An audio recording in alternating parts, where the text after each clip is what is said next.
cliche, but a game with two halves then. Yeah, look, I thought first half, it spoke to me at half time, it wasn't so much of me firing into him, it's been a bit more tactical. We collapsed into a back five, and we didn't need to. We just need to be a bit brave with the wing backs, push them a bit higher, and spoke to me at half time, showed them it, and they took the information on. Yeah, so we were a little bit static, so it wasn't that, we weren't brave playing forward. Got a few half decent opportunities. Deals got into the box, worked the opportunity, and just a little bit of confidence of just having a go. And then one or two things could fall your way in the first half. I mean, you start asking the questions whether it's going to be one of them days again when you hit the inside of the post from the corner and it comes straight back to the goalkeeper. But no, as I said at half time, just a case of settling down, you're speaking about bravery of just getting on the ball, playing forward, passing lines, breaking lines with passes, etc. And as I said, just getting the wing backs a little bit higher. And they've done that second half, and it was pleasing. Yeah, on commentary with Andy Morrell, he mentioned intensity, and that's one of the big improvements in that second half. Is that something you agree with? Yeah, look, that's spoke about it, as I said, bravery covers everything. It's not just about heading the ball in your own 18-yard box or going for tackles, it's getting on the ball and playing with a purpose, and we've done that, and the intensity was there. We set our stall out from the first minute of the second half, on the front foot, pressing people. We just sat off them a little bit too much, and as I said, we collapsed into a back five, and we didn't need to. So, something to look at, something to learn. The positives in the second half, we can show them being braver and being higher on the front foot, and just then you compare it against what you could say is a negative of being too not defensive minded, but just being pushed too far back and happy to consolidate that space.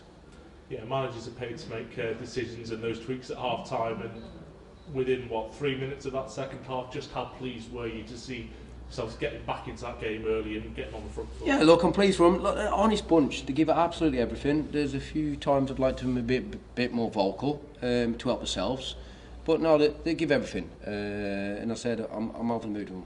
Over the moon with them, sorry. And I'm proud of them because you know what comes with representing this football club comes a lot of flack if it's not going your way. And look, we take it on the chin. We disappointed the other night, but probably had enough chances to win 2 games today. So.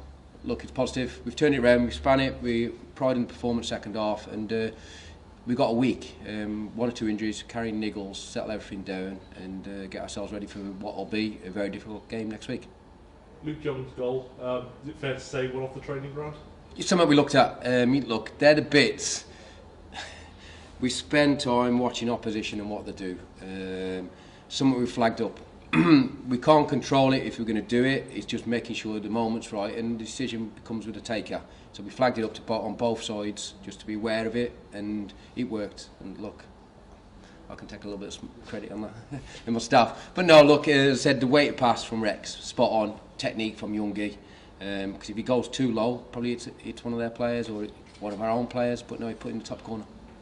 We've been talking a lot about Kwame and Dior as a striking partnership. 2 goals for Kwame, a goal and assist for Dior as well. That seems to really work well today. Yeah, look, they worked well. As I said, first half I thought Dior should have probably got his shot off a little bit quicker for himself. Look, he's still finding his feet. He hadn't played up until his last 9 minutes, the beginning of December. We've pushed him. A few times he's looking a little bit jaded the other night. So yeah, Kwame's got goals. I'm glad for him. He gives everything for us. They've linked up well. Kwame on another day could have had a hat-trick, and then JP's come on at the end, and he just needs that goal. I think he needs it off his backside, JP, just to get himself going. In terms of Kwame, he hadn't scored more than 4 or 5 goals in a season before he came to Wrexham. He's now got 8 this season. What do you feel has been sort of testament to him, and what's been sort of the formula to get him scoring goals? Just his attitude. He wants to learn, he wants to listen, he takes on information. Spoke with him about things, what his strengths are and what his weaknesses are, and I think sometimes he gets pigeonholed to say he's just this. He's not. He's actually got pace, he's quick, he will work the channel. So we've got 2 players now who will stretch the game down the sides. Yes, he's decent in the air, he gives that opportunity to go back to front or hit him on a diagonal, but the pleasing thing is he gets involved in the build-up. What I've said to him, you don't get yourself in the middle of the goals enough, and he did for his goal. So there's a few times now, even if we go back a few weeks, Dagenham, the keeper pulls a great save off him, spreads his leg, but he's in the middle of goals again. So he's taking on the information. So that's credit to the lad. Obviously, on the downside, Theo Russell sent off, 2 buckle offences. What were your thoughts on that? Yeah, look, it's sloppy. The first one, as I said, just a bit of information. He's ran off the back end of Rex. Rex just needs to get his body position right. He crosses his line. It halts his run. But then when he does break Rex's line, he has to pass on the information, tell Theo. Theo gets caught with the fact that he doesn't know, body position closed, trailing leg comes out, and he catches him. Yeah, possibly a yellow card, but the second one, it's petty. If you're booking for people for that, the game's going to be stop-start.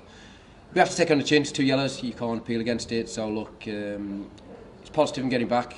He didn't look a million miles from where he was from when he's had his ankle injury. So now we regroup. As I say, we've got a week. We get 1 or 2 more bodies back, and hopefully somebody steps in next week and does as good as Theo's done today.